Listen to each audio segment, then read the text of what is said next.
Hello everyone, मैं doctor तृप्ति पांडे आपका अपनी क्लास में स्वागत करती हूँ।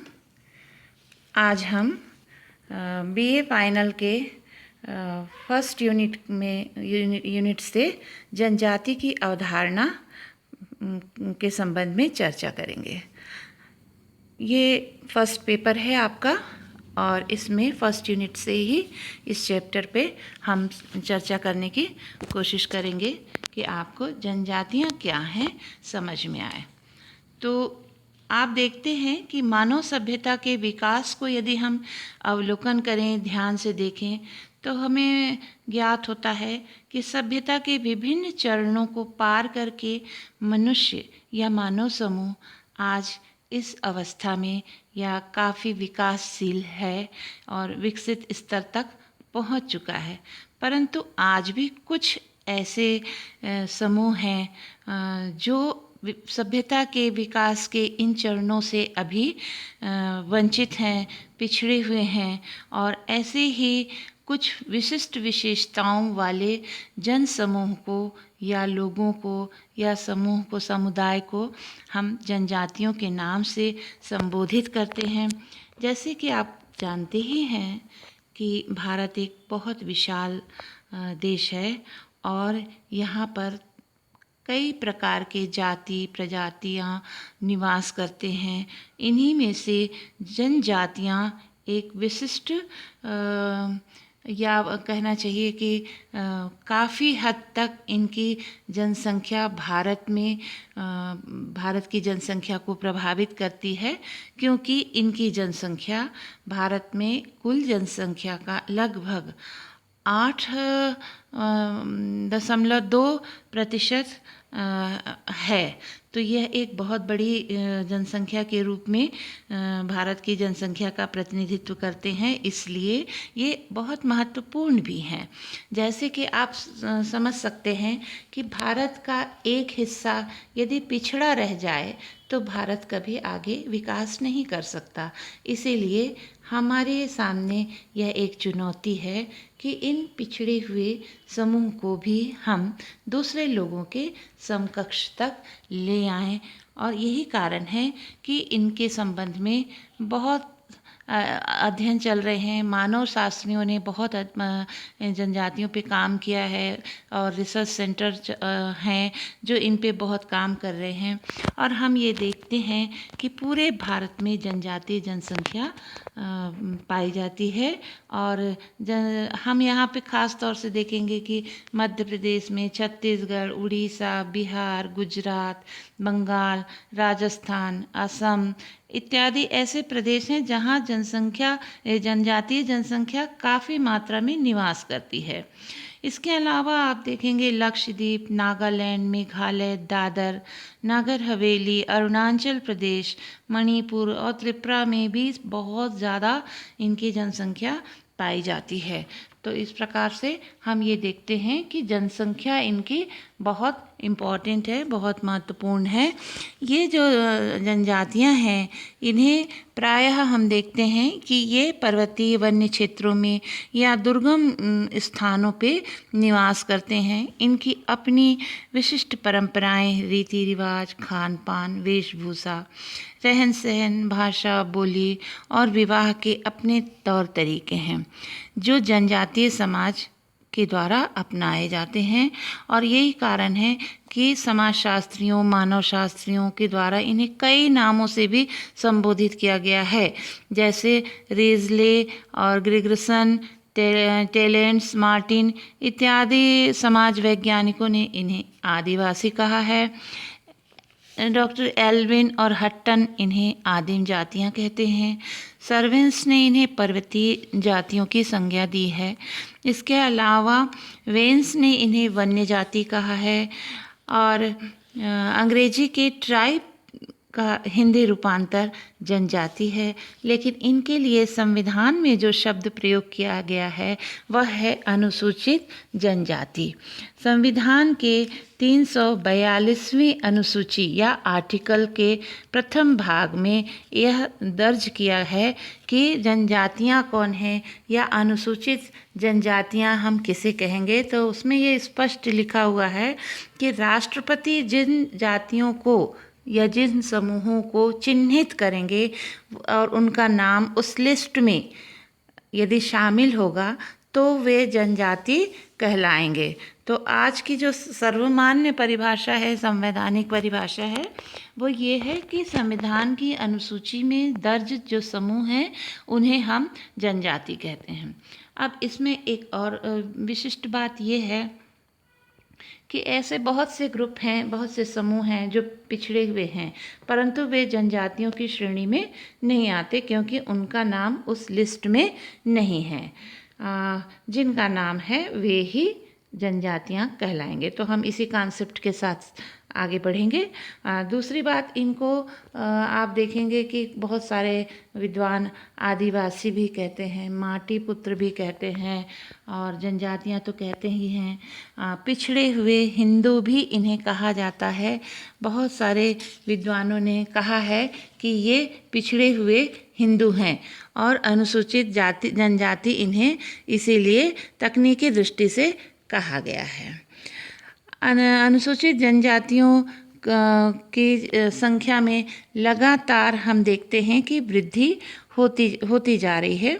आज लगभग भारत में इनकी कुल जनजातियों के लगभग 560 प्रकार की जनजातियां हमारे बीच में पाई जाती हैं, जो कि पहले लगभग हम देखते हैं कि 1950 में सिर्फ 212 के आसपास जनजातियां थीं, लेकिन अभी ये लगभग 560 के आसपास इनकी जनसंख्या देखी जा सकती है।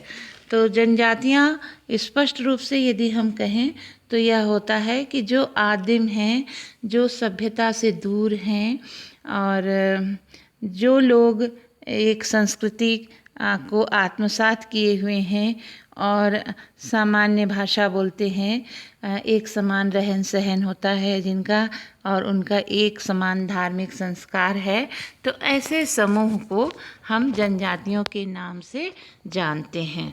तो आइए देखते हैं कि जनजातियों के संबंध में विद्वानों ने, समाजशास्त्रियों ने किस प्रकार परिभाषित किया है।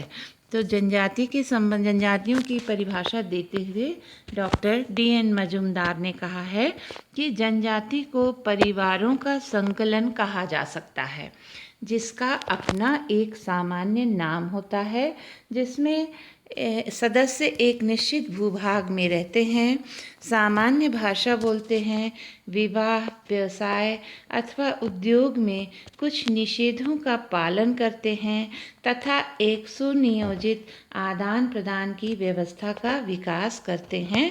तो ऐसे समूह को, ऐसे परिवारों के संकलन को मजूमदार ने जनजातियां कहकर संबोधित किया है।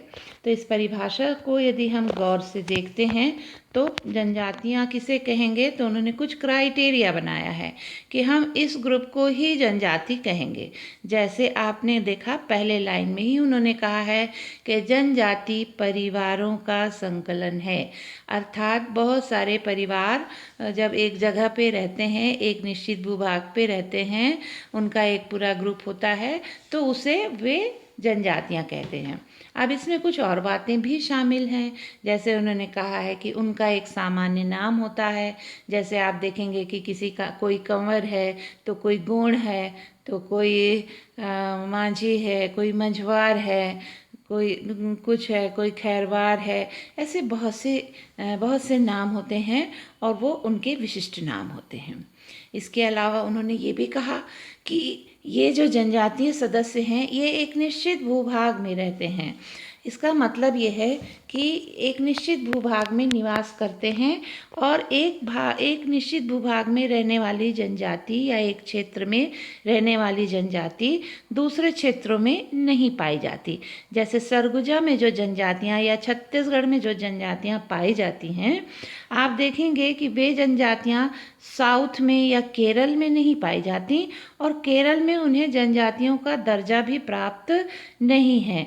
एक और एग्जाम्पल मैं दे सकती हूँ कि आप देखेंगे कि हमारे सरगुजा में माझी एक जनजाति निवास करती है और मेनपाट साइड में काफ़ी मात्रा में लखनपुर के इंटीरियर्स में बहुत मात्रा में माझी जनजाति आपको मिलेंगे, लेकिन यहाँ छत्तीसगढ़ में उन्हें जनजातियों का दर्जा प्राप्त है। परंतु माझी नाम से एक समूह उत्तर प्रदेश में भी निवास करते हैं, परंतु वे जनजातियाँ नहीं हैं।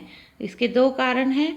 एक तो कि संविधान की अनुसूची में उनका नाम दर्ज नहीं है, दूसरा कि वहाँ पे जो माझी हैं उनका काम या वहाँ पे माझी कहते हैं जो मल्लाह होते हैं, नाविक होते हैं, लोगों को नदी पार कराते हैं, इस पार से उस पार लाते ले जाते हैं, तो वो जनजातियों की कैटेगरी में शामिल नहीं है।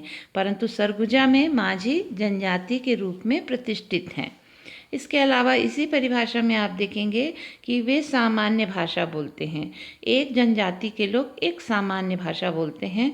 जैसे आप देखेंगे कि गोंड लोग गोंडी बोलते हैं। सरगुजा में जो आमतौर पे ट्राइब्स रहते हैं, जनजातियां रहती हैं, वे सरगुजिया बोली को बोलती हैं। इसके अलावा हम देखेंगे कि इनमें विवाह से संबंधित और व्यवसाय और उद्योगों से संबंधित कुछ निषेध, कुछ टैबूज होते हैं, कुछ रिस्ट्रिक्शंस होते हैं, उनका इनको पालन करना पड़ता है। और सबसे बड़ी बात कि एक म्यूचुअल अंडरस्टैंडिंग, म्यूचुअल कोऑपरेशन का एक सिस्टम इनके अंदर रहता है। वे आपस में एक दूसरे को कोऑपरेट करते हैं, सहयोग करते हैं और इस तरह से ये जो एक सिस्टमैटिक डेवलपमेंट है, सिस्टमैटिक व्यवस्था है, ऐसे परिवारों के समूह को मजूमदार ने जनजाति कह के संबोधित किया है। तो मैं सोचती हूँ कि आपको जनजाति का अर्थ समझ में आ रहा होगा। आगे हम देखेंगे कि गिलिन एंड गिलिन ने भी जनजातियों को परिभाषित किया हुआ है और करते हुए उन्होंने कहा है कि जनजाति किसी भी ऐसे स्थानीय समुदायों का समूह कहा जाता है जो एक सामान्य भूभाग पर निवास करता हो, एक सामान्य भाषा बोलता हो और एक सामान्य संस्कृति का व्यवहार करता हो। इस परिभाषा में भी लगभग वही बातें हैं कि किसी भी स्थानीय समुदाय। तो मैं एक चीज़ और यहाँ मेंशन करना चाहूँगी कि जो समुदाय की विशेषताएं हैं वो मोस्टली वो सारी विशेषताएं आपको जनजातियों में देखने को मिलेंगी और इनकी बहुत सारी बातें, जैसे एक सामान्य भूभाग पर निवास करते हैं जो मैं आपको समझा चुकी हूँ, एक सामान्य भाषा बोलते हैं और एक सामान्य संस्कृति का ये निर्वहन करते हैं या पालन करते हैं या इम्प्लीमेंटेशन होता है इनकी सोसाइटी में और फिर इस प्रकार से ये एक सामान्य जीवन जीते हैं। तो कुल मिलाकर के हम ये कह सकते हैं कि जनजातियाँ एक ऐसे सांस्कृतिक, सामाजिक या मानव समूहों का प्रतिनिधित्व करती हैं जिनकी सामान्य रूप से एक निश्चित बोली होती है, एक सामान्य रहन सहन होता है, सामान्य वेशभूषा होती है, एक समान उनके धार्मिक संस्कार होते हैं तथा वे एक जैसी संस्कृति को एडॉप्ट किए हुए रहते हैं और एक सिस्टमैटिक सोशल ऑर्गेनाइजेशन इनमें पाया जाता है और उन्हें हम जनजातियाँ कहते हैं। इसके अलावा जनजातियों के संबंध में कुछ बातें और भी, जैसे पिडिंगटन ने कहा है कि जनजातियों की कुछ बातें हैं जो विशिष्ट हैं। जैसे उन्होंने कहा कि जनजातियों में उन्होंने उनकी कुछ विशेषताओं को एक्चुअली हाईलाइट करके जनजातियों को समझाने का प्रयास किया है। तो उन्होंने कहा है कि इनमें निरक्षरता पाई जाती है, इलिटरेसी पाई जाती है, इनकी अपनी कोई लिपि नहीं होती है। इन्होंने ये भी कहा इनकी अपनी कोई लिपि नहीं होती है। यही कारण है कि कोई इनका लिखित रूप में साहित्य नहीं पाया जाता। ये बहुत सरल समाज होता है इनका, और यहाँ पे किसी तरह का कोई कॉम्प्लिकेशन नहीं होता है। छोटे छोटे सरल ग्रुप में ये रहते हैं, जैसे परिवार, गोत्र इत्यादि के आधार पर। इनमें टेक्नोलॉजी का लेवल बहुत लो लेवल पाया जाता है। टेक्नोलॉजी या मशीनीकरण लगभग नहीं है। स्पेशलाइजेशन का इनमें अभाव पाया जाता है। किसी भी काम, ये प्राय मोस्टली जनजातियों के संबंध में हम कह सकते हैं कि ये आत्मनिर्भर होते हैं। ये सारे काम स्वयं करते हैं अपने समूह के अंदर, अपने नातेदारों और रिश्तेदारों की सहायता से। और इस प्रकार से जनजातियां जो हैं, हम इन्हें अगर निरक्षर कहते हैं तो ये कई मामलों में मेरी दृष्टि से गलत है, क्योंकि निरक्षरता या जिस प्रकार के हम फॉर्मल एजुकेशन हम लोग लेते हैं एक सर्टिफिकेट दिखाने के लिए, बताने के लिए कि हमारे पास ये डिग्री है, और भले इनके पास वो डिग्री नहीं हो, लेकिन किसी भी दृष्टि से जीवन के संबंध में इनका ज्ञान बहुत उच्च क्वालिटी का है और कहीं पर भी ये पीछे नहीं हैं। भले इनके पास एक फॉर्मल सर्टिफिकेट नहीं है। आगे हम देखेंगे कि जनजातियों की इन परिभाषाओं के आधार पर कुछ विशेषताएं हैं। तो सबसे पहली जो विशेषता है वह है सामान्य भूभाग। एक निश्चित कॉमन टेरिटरी में ये निवास करते हैं। प्रत्येक जनजाति एक निश्चित भूभाग में ही निवास करते हुए अपना जीवन व्यतीत करती है। कई बार देखा जाता है कि कुछ जनजातियां घुमक्कड़ टाइप की होती हैं, लेकिन मुख्य रूप से वे अपने भूभाग में ही निवास करती हैं और वहीं उनका संपूर्ण जीवन व्यतीत होता है। और उस भूभाग से उन्हें लगाव होता है और उस एरिया के लोगों से उनमें कम्युनिटी इमोशनल जागृत रहते हैं, और यही कारण है कि वो अपने उस स्थान से बहुत मानसिक लगाव महसूस करते हैं। इसके अलावा हम देखते हैं कि इनमें एक सामान्य बोली या भाषा का प्रयोग किया जाता है, कॉमन लैंग्वेज का यूज़ करते हैं। आम तौर पे ये अपने इमोशंस को एक निश्चित बोली से शेयर करते हैं और पीढ़ी दर पीढ़ी उसको ट्रांसफ़र भी करते हैं, हस्तांतरण करते हैं। न सिर्फ ये अपनी बातों को हस्तांतरण करते हैं, बल्कि अपनी कल्चर को भी हस्तांतरण करते हैं, ट्रांसफ़र करते हैं, और इस प्रकार से ये अपनी बोली के माध्यम से अपने सारे कार्यों का संपादन करते हैं। इसके अलावा हम देखते हैं कि जनजातियों की एक बहुत महत्वपूर्ण विशेषता है कि बिग साइज़ होता है, काफ़ी बड़ा आकार होता है, क्योंकि एक जनजाति कई परिवारों का संकलन है और इसमें कई वंश, समूह, गोत्र इत्यादि निवास करते हैं। इसलिए इनकी संख्या अन्य दूसरे छोटे छोटे समुदायों से अधिक होती है। आगे हम देखते हैं कि इनमें अंतर विवाह का भी नियम पाया जाता है। जनजातियों में अपनी ही जाति में विवाह करने की परंपरा प्रचलित है। इसके कई कारण हैं, क्योंकि ये चाहते हैं कि इनकी जो संस्कृति है और रक्त की शुद्धता है वो बनी रहे, इसलिए दूसरी अन्य जातियों के साथ ये विवाह नहीं करते और इनके यहाँ उसे मान्यता प्राप्त नहीं है। आगे हम देखते हैं कि जनजातियों का एक नाम होता है। प्रत्येक जनजाति की एक सामान्य विशेषता होती है और इसी आधार पर उनका एक सामान्य नाम होता है और वही उनकी पहचान होती है।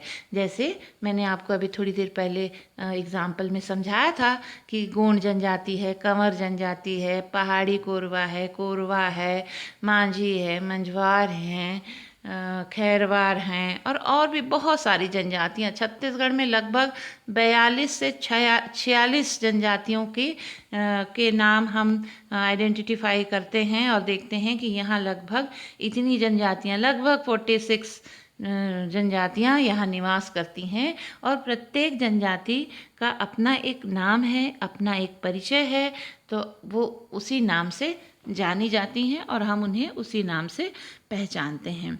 इसके अलावा हम देखते हैं एक बहुत महत्वपूर्ण विशेषता है, कॉमन कल्चर पाई जाती है, सामान्य संस्कृति।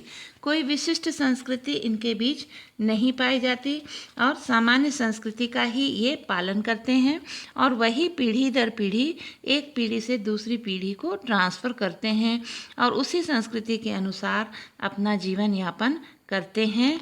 और जैसे कि संस्कृति की विशेषता है कि सभी लोग अपनी संस्कृति को ही आदर्श मानते हैं, तो नेचुरली जनजातियाँ भी अपनी संस्कृति को सुपर मानती हैं, बहुत अच्छा मानती हैं और उसी कल्चर में वे रहना चाहती हैं। आगे हम देखते हैं कि आर्थिक रूप से जनजातियाँ आत्मनिर्भर होती हैं। हम ये देखते हैं कि जनजातियाँ अपना हर वहाँ पे विशिष्टीकरण का, स्पेशलाइजेशन का अभाव होता है। एक परिवार अपने रिश्तेदारों के थ्रू या माध्यम से मिल करके सारे कामों को वो खुद कर लेते हैं। जैसे वे अपने भोजन की व्यवस्था स्वयं करते हैं, अपने वस्त्रों की व्यवस्था स्वयं करते हैं, वे हल बैल या कुछ ऐसा टूट फूट खेती से संबंधित जितने काम हैं उनको वो खुद करते हैं। अगर उनका हल खराब हो जाता है तो वे खुद बना लेते हैं। वे बाजार नहीं जाते कि हल बनाने के लिए किसी के पास, उनके बीच में जो भी साधन उपलब्ध होते हैं उससे वे काम कर लेते हैं और इस प्रकार से म्यूचुअल अंडरस्टैंडिंग और म्यूचुअल कोऑपरेशन के माध्यम से वे आत्मनिर्भर होते हैं और दूसरों पे या दूसरे समूहों पे डिपेंडेंट नहीं होते हैं और ये बहुत बड़ी उनकी विशेषता है। जैसे कि आप अभी कोरोना काल में देख रहे थे कि जो मेट्रोपॉलिटन सिटीज़ में जो ग्रुप रह रहे हैं, जो समूह रह रहे हैं, वे कितने परेशान थे। लेकिन अगर आप इंटीरियर में आएँ और जो गाँवों में जाएँ, जो इंटीरियर में गाँव हैं वहाँ इस तरह की कोई समस्या नहीं आई और वो लोग आराम से अपना भोजन प्राप्त कर रहे थे, आराम से रह रहे थे क्योंकि वो दूसरों की टेक्नोलॉजी पे डिपेंडेंट नहीं थे। तो इस प्रकार से ये आत्मनिर्भर होते हैं और ये इनकी बहुत अच्छी विशेषता है कहना चाहिए। अगली जो विशेषता है वह है राजनीतिक संगठन।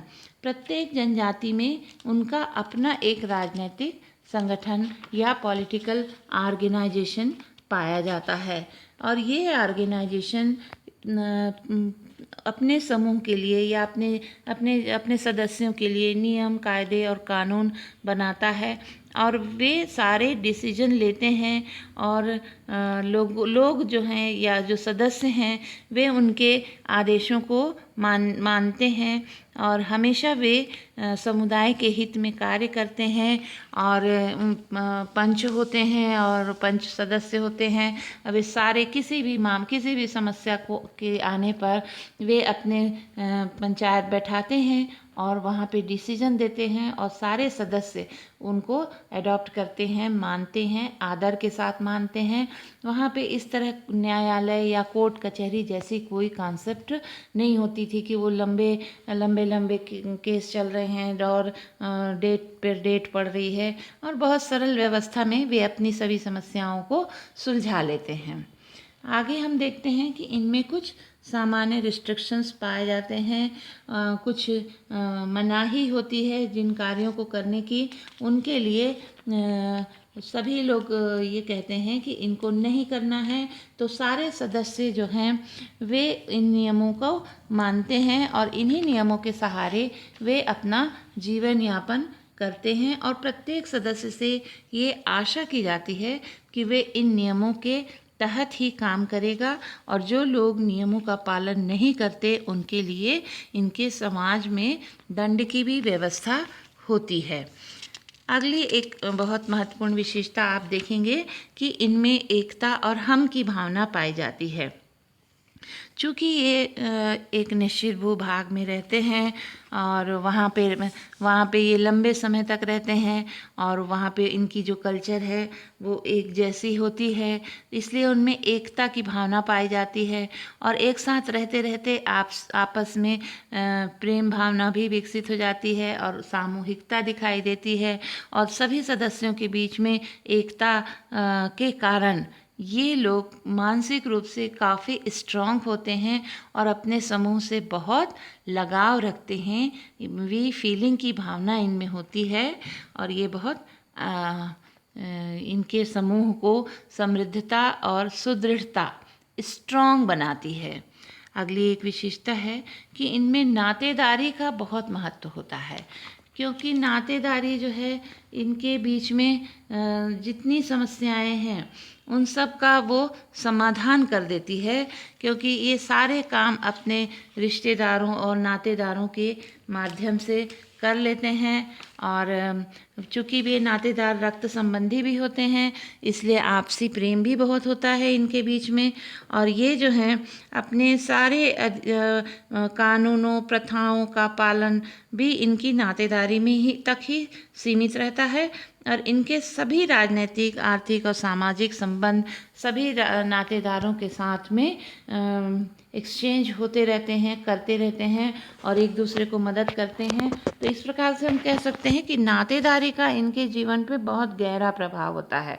जैसे मैं कई बार एग्जाम्पल आप देती हूँ कि इनके बीच में अगर कृषि कार्य चल रहा है, तो मान लीजिए कि खेत में अभी जैसे धान कटाई का समय है, धान कट रहा है, तो आप देखेंगे कि अगर किसी ए नाम के व्यक्ति के खेत में धान काटना है, तो जितने रिश्तेदार हैं वे सारे आ जाते हैं और वे सारे धान काटने में मदद करते हैं, और उनमें किसी तरह का कोई पेमेंट नहीं होता है। और जब बी नाम के व्यक्ति के यहाँ या किसी दूसरे व्यक्ति के यहाँ धान काटने का कार्य चलेगा, तो ये लोग सारे लोग फिर उनके यहाँ जाएंगे, और इस प्रकार से पैसों का लेन देन बहुत कम होता है और सारा काम इनका अपने बीच में ही। मैंने पहले ही बताया था आपने एक विशेषता कि ये आर्थिक रूप से आत्मनिर्भर होते हैं, उसका कारण है कि इनमें नातेदारी बहुत स्ट्रांग होती है और एक दूसरे का मदद करते हैं। इसके अलावा आप देखेंगे कि इनके धर्म भी सामान्य होते हैं, या हम कह सकते हैं ये इनकी प्रकृति की पूजा करते हैं, और प्रकृति को ही ये काफ़ी पावरफुल मानते हैं। इनकी अपनी सोच होती है, ये आत्मावाद और मानववाद पे विश्वास करते हैं।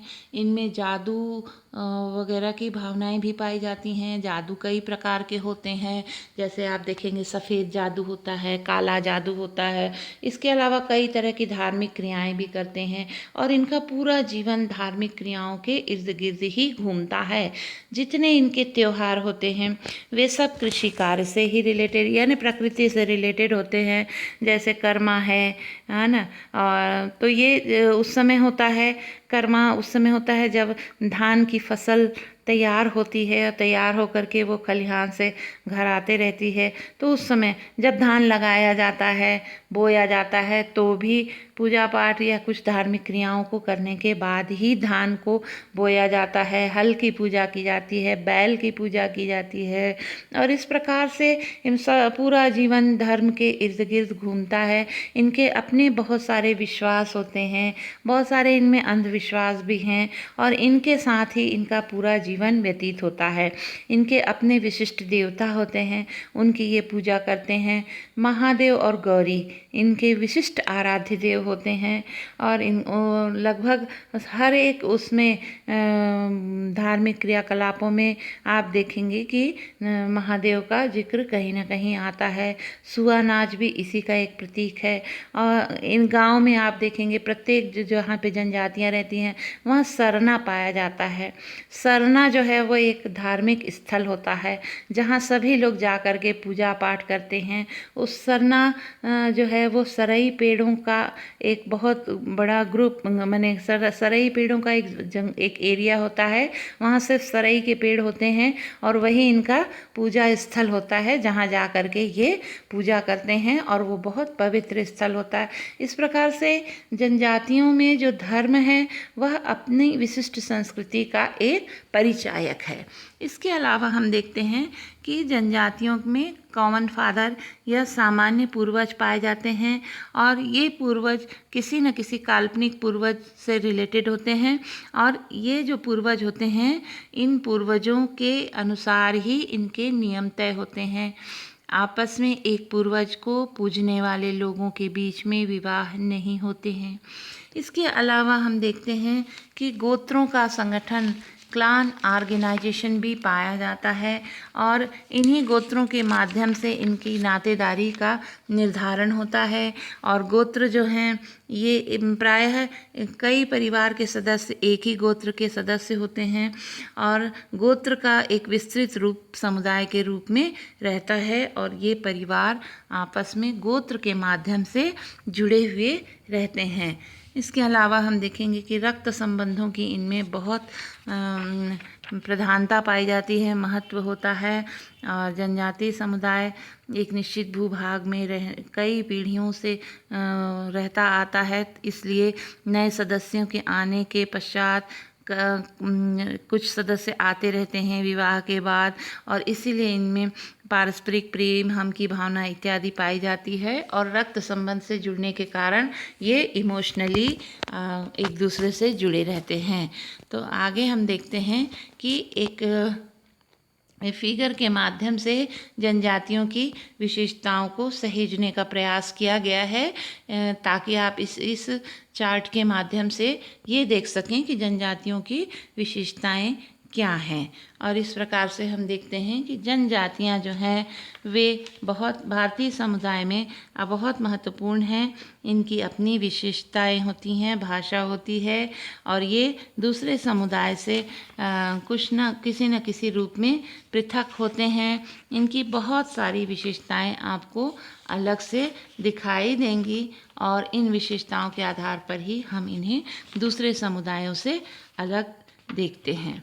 हालांकि जनजातियों के संबंध में कई लोगों के मन में अलग अलग तरह की धारणा होती है, परंतु हम ये कह सकते हैं कि जनजातियां यहाँ के मूल निवासी हैं और भारत में जनजातियां बहुत महत्वपूर्ण होती हैं क्योंकि ये एक जनसंख्या के बहुत बड़े भाग को कवर करती हैं और बहुत सुंदर इनकी संस्कृति और कल्चर है।